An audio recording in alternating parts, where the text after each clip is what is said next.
Okay, now I think it's a good segue into Project Veritas and the lawsuit, and more specifically, the defamation lawsuit against the New York Times. I've read the lawsuit, as we say in French, en diagonale. It was 72 pages. It's a long lawsuit.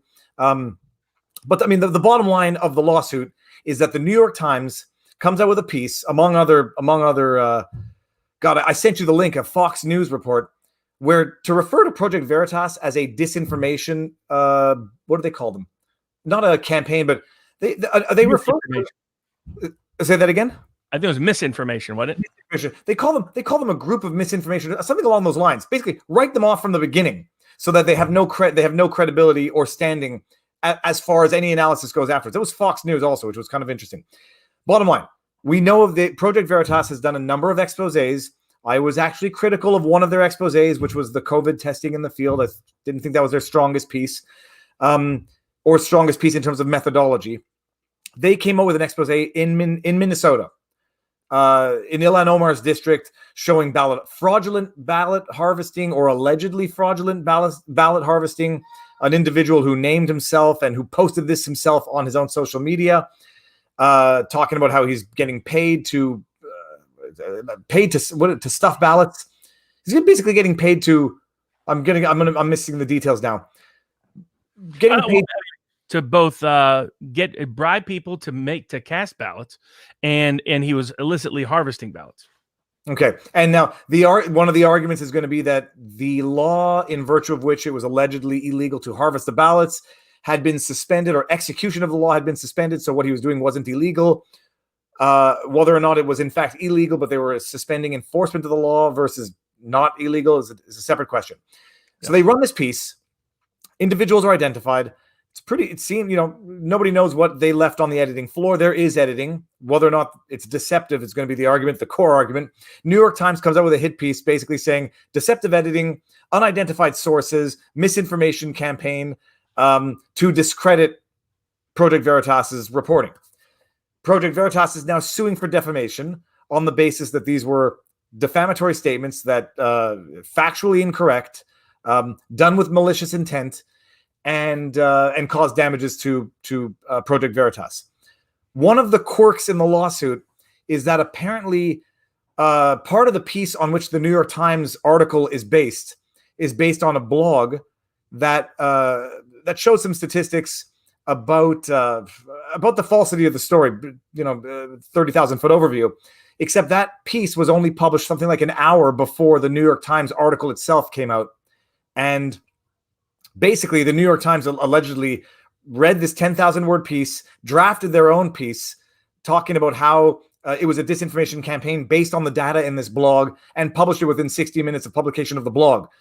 The underlying idea being that this is the evidence of the malice and the actual misinformation campaign orchestrated by the New York Times with this blog.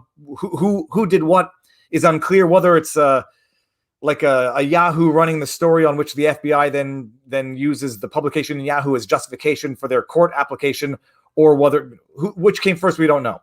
That is going to be some of the evidence of the malicious intent. So I've read it quickly. I'm not thoroughly convinced about the strength of the lawsuit, but I don't know if it's because I'm just skeptical, having seen how hard it is to succeed on a defamation claim. Do you know the attorneys in the file? Because apparently they're big players in the field. I think it's, I haven't actually looked at the details of the suit itself. So I just followed what O'Keefe has been saying about the suit prior to that. And normally he uses the same firm. He uses there's a firm that just represents other people, but he uses one particular lawyer all across the country for almost all of his defamation and libel cases. They'll usually have some local counsel be on board as well, but he basically has his own in-house counsel on that. Now, I think that it's going to depend on some of the language and verbiage, and how much of it was an opinion, how much of it was factual. I think that's the biggest hurdle they have to overcome. But he has more retractions and corrections that he has received from the press than any journalist or newspaper or public official in the country by a long mile. I think he's up to 330 or 40. They actually have a wall of retractions. I mean, they got Newsweek to issue retractions. Like the New York Times story was the same as the Newsweek story. Fundamentally, Newsweek issued a correction. he got a bunch of other people, because one of the mistakes they made here was, I guess they didn't realize that one of the key videos he used, they didn't shoot. One of these idiots shared it on his Instagram. Well, that's where I just get skeptical myself, is that the guy, that's where I tend to think, I would not think it's a credible video. I think it's somebody trying to get social media clout within a political community where he thinks that's going to get him clout. Like, look what I'm doing. I'm stuffing ballots. When it's actually just a blowhard making up a story, just trying to get social media points. I can view that two ways. One, it's damning admission and the individual can't take it back. Flip side, it's just some bozo trying to be bigger than he is on social media in a milieu where he knows that that's going to get social media credit. So apparently the two videos, and Robert, you probably watched what I sent you, the two videos shot by the individual, he posted himself on social media, and his argument that he gave when examined by the Fox News, whatever affiliate it was that it was maliciously or deceptively edited together, his own video, and that he was harvesting ballots for the elderly who couldn't vote. They were collecting money to send to a sick child in Somalia, which is literally the excuse he gave for why he was taking payments. But that the fact that he posted it to social media can go both ways. It can either be a damning admission, or it's just somebody tooting their own horn on social media. But they use the word deceptive video. In my mind, playing devil's advocate for the New York Times, obviously it was a deceptive video insofar as it was undercover. So, I mean, undercover, not telling the person you're recording, in a way can be deceptive to the person who doesn't know they're being recorded. Deceptively edited is different. Yes. And then they'll have, but that's going to be a question of opinion, I think, where it becomes not a question. Oh, sorry, go ahead. No, yeah, I was just going to say, I think that to your point, New York Times would have been much better off if they used the word surreptitious. They just know that sounds like undercover reporting, and that's what they're supposed to be doing all the time. So they're trying to distinguish it in ways, and the problem with using the deceptive language for folks out there is that deception is something. The way they define the difference between a impermissible opinion and a permissible opinion when it concerns defamation is it's whether or not you're saying something a jury can determine as fact. Well, deception is something juries are asked to determine all the time, as a matter of fact, and because of consumer the deception laws and so forth. So by the New York Times, my view was the Times decided to be over aggressive, be a part because they have too many young reporters that have no qualifications to be writing for the New York Times, in my view. There was a time when the New York Times had real reporters, not just all political hacks. They were always biased, but at least they knew, a Jake Tapper wouldn't make this mistake in the way that these kids will. And then the second one is that they've just gone all in on this election cycle. So as one of the commenters noted, or one of the super chats, they've not talked about all of the corruption. The reason why O'Keefe knew he could go into Somalian culture in Minneapolis and get these kind of admissions is because it's the kind of culture that, like what you're talking about, maybe they're just bragging. But the thing is, for that culture, they're not doing anything wrong. Remember, this is a culture that's been fed by piracy for the last 20 years in the post-war era in Somalia. So you're seen as being smarter and better than other people if you're part of a crooked operation. And so they don't see it as morally, or put it this way, their culture as a whole is less likely to condemn that behavior. They see, hey, this is just how you politically get ahead. This shows you're smart. Well, no, and I'll push back, and there's going to be a ton of people who are going to say sweeping generalization, making excuses, yes. and they may or may not have a point in terms of. I mean, there's an explanation, there's an interpretation, and that's yours, and a great many people are going to disagree with it. Some people are going to say I'm pulling up some of the chats. Sarcastic comments, but yeah, they're just doing God's work, and this guy's just helping people vote. So yeah, I mean, it'll be the flip side of interpreting the credibility of the individual in terms of whether or not they were actually being serious or truthful. But hold on, the question that I was going to ask was, so the deceptiveness aside, that's one thing, and there'll be an argument as to whether or not it's a subjective term, a descriptive term, whether or not it's legitimate description, just given that it's undercover, and any undercover video can be deceptive. When they say that unnamed sources, so they write it off and say unnamed sources, where just as a pure matter of fact, the sources in Project Veritas' piece are identified, named, face, and everything. So Now, making that type of factually incorrect statement, can that be sufficient to warrant a defamation claim? They will get past a motion to dismiss. I don't have, unless they get a real bad judicial draw. I mean, because remember, Sarah Palin got past it. So, and that was an argument, though it had to go up to the Second Circuit to do so. And then of course, and Nick Salmon got past it. So this will be the New York Times, three, it won't be three's a charm. They're going to lose a third time in a row on a major libel suit because they said enough things that a jury could determine are factual, at least to get into the discovery stage of the case as to whether or not there was actual malice involved. But yeah, that's a specific fact. It's an indisputable factual assertion, and according to the allegations of the suit, completely false. And completely false. I think it is overtly false. And the funny thing is, I've gotten so cynical. Like I read it and say, yeah, New York Times is confirming that they're hacks. That they're just not doing any work. Did they even watch the video? That's the first question. Everybody talking about that the Trump cars trying to run Joe Biden's bus off the road. I was like, did anybody even watch the video? Because you can't watch the video and come to that conclusion. You can come to other conclusions. So they're just factually incorrect, and I just say they're idiots. But then the question is, maybe I've just gotten too cynical, where being idiots can make you a defamatory idiot as well. And they say it's an unnamed, unsourced piece to write it off so that nobody who watches the Project Veritas video will know, and they'll just take it for granted and think that Project Veritas is a misinformation campaign. Now, apparently people are telling me I'm an idiot because the individual in the video, and I was not necessarily aware of this, apparently posted it on a private Snapchat story. So it was not intended for public consumption, but rather for private things. And apparently Snapchat videos disappear after a while. So, okay, that might make me more. The other component of that is that there were actual ballots that were there. So in other words, there were actual ballots that they could identify and authenticate. That was their other additional evidence for that. And just in case anybody thinks I'm like hate Somalian people or something, I'm referring solely to the sort of Ilhan Omar subculture there. And my view is, it's like people often say African governments have higher levels of corruption according to various corruption metrics. The reality is all that happened was African governments and countries simply internalized values taught to them by colonial governments. And they're just more overt and open and transparent about it. Now, so they don't have the same degree of moral condemnation of what we might call, quote unquote, corruption, because what they saw is it's how power works. It's simply how it operates. And so it's almost like what's the movie Starman, Jeff Daniels, way back. I have not. Oh, okay, great. Old school movie. Because, like, for example, he's an alien who comes to the United States and he learns American culture. So part of what he learns is red means stop, green means go, yellow means go real fast. Because he's internalizing the rules around him. He also thinks hello involves, only one finger, because that's what somebody told him sarcastically. So he goes around flipping people off, thinking he's saying hello. So it's just about how you interpret internalized culture. But I have no doubt that Project Veritas will once again there's almost none of their stories that have been effectively debunked.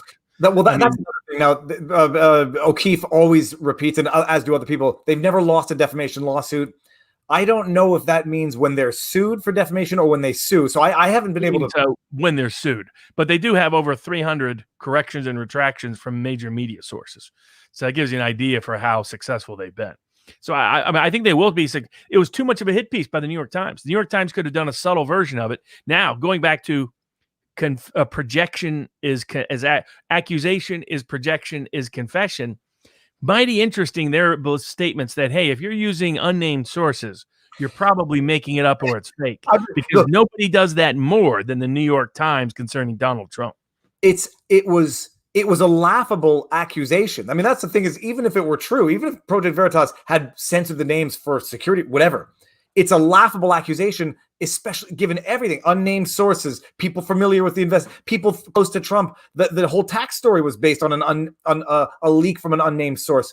It was laughable. But what becomes even more clear about the projection, confession, accusation, from what seems to be the case in the way the story broke, it really seems that they were on a misinformation campaign against Project Veritas based on the way they crafted their article, the timing of the publication, and what it allowed them to subsequently ignore or downplay.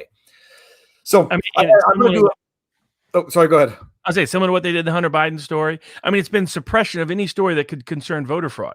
So, I mean, people all across the country have been receiving multiple ballots in the mail for people that do not live at their address. The media has pretended that isn't happening. They reported ballots in the you've had all the different stories of ballots found thrown out that were filled in but sent but never returned. Other examples of hundreds of ballots at an apartment building where nobody's there. There was a New York story about whether people were receiving ballots already filled in, and the media was quick to try to suppress it and attack it. So they've been obsessed with controlling the narrative. I mean, so much so that I believe, based on the projection is confession, accusation is confession principle, that I believe Nate Silver, Elliot Morris, high-ranking so-called polling observers, polling analysts, at The Economist, at 538, the major data publication, Harry Enton at CNN. But both Elliot Morris and Nate Silver in the last week have come out and said that if Trump wins, it's because he cheated in some form. So, I mean, that's the narrative they've been trying. They put out fake polls, and they encouraged a bunch of pollsters to put out fake polls. I believe that now more than ever before. In the past, I thought it was just bad polling because polling is tough to do these days. But now I think it's deliberate. At least some part of it is, because they wanted to build this fake story that they wanted a story framework that said that if Trump lost, it could only be because nobody liked him, not because of any fraud. But if Trump won, it could only be because he suppressed the vote and stole votes. So it gives you and it's very deeply problematic, the political narrative they're building for the lawsuits and the legal cases and public opinion that's coming. I don't think they know the full consequences of their course of conduct. And it fits into a pattern with Ilhan Omar. So in the same sense that there was such a culture gap between, with Islamic immigration to Europe, what they often found was younger Islamic men simply not adapting in certain instances to how you behave towards women in public settings. In some of these cases, it wasn't because they were bad or evil people. It was because there's just a massive culture gap. I mean, if you took me and throw me into the middle of Saudi Arabia, I guarantee you I'll probably be killed by the end of the day because I'll offend that many people because I have no idea what I'm doing. So it's the same principle. It's just a massive culture gap. They haven't covered any of it as it relates to Ilhan Omar. Because there's the visa fraud allegations involving whether or not she was married to a relative. Then as soon as she gets office, she dumps the one husband that was meant for the visa and gets the other guy and the political guy and funnels all of her campaign cash through him, which is an easy way to basically create indirect bribery. But Joe Biden, she probably could have learned that from Joe Biden. But it's this pattern of suppression of information that's so off the charts that you're even seeing people like Clay Travis, who didn't vote for Trump in 2016, say he's voting for Trump because he's so bothered by the media being so crazy and censorship being off the charts. I don't think they understand what they're doing. They're discrediting themselves more than they discredited Project Veritas. They're able to keep the public from knowing about it, but they're not going to keep the part of the public that's really concerned about it from knowing about it. Yeah, no, that's it. And Django Fed says, what do you think of this divide the media is creating by calling certain poll people uneducated while calling other people educated? It's a more polite version of the deplorable comment. I mean, and as if that makes a difference in any event. It's just a question of writing off the results so that you can blame it on a group of people who may not be visibly identifiable, but you can look down and say they made the wrong decision because of their education, as if. Thank you for the super chat, by the way. It's part of the whole phenomenon of the whole culture. We have a whole culture of babied rich kids that believe that they're special, not just because mommy told them that, but believe they're special because they are part of the credentialed class. They have what they have because they're smart, because they work hard. Because when I was at Yale, I used to challenge other students. It's like, what if 10,000 people equally deserve to be here? And you're just here by luck of the roll of the dice. They couldn't handle that concept. I mean, because they'd grown up believing I deserve the power I have over other people because I'm smarter and more knowledgeable. Well, I was a poor scholarship kid at all these places. I haven't met any of them that were more knowledgeable or smarter, and I sure as heck wouldn't trust them with power. So he's right. What he's talking about is just class snobbery. It's class bigotry disguised as something else by people that the most dangerous thing about them is they think they're special when they're the least special people of all when it comes to managing and governing society. No comment, but I'm noticing the phenomenon. It is a way just to discredit. It's a way to write off an individual without having to engage in discussion and without having to respect the fact that they might actually legitimately believe something different. If they believe it's because they're uneducated, and it's up to the intelligentsia to rule the lowly individuals who don't even know what's good for them. They're the new clerical class. You know, the only thing they're missing is a priest uniform in an Inquisition era. Now, speaking of priests, do we go into Jerry Falwell? Are you following that story?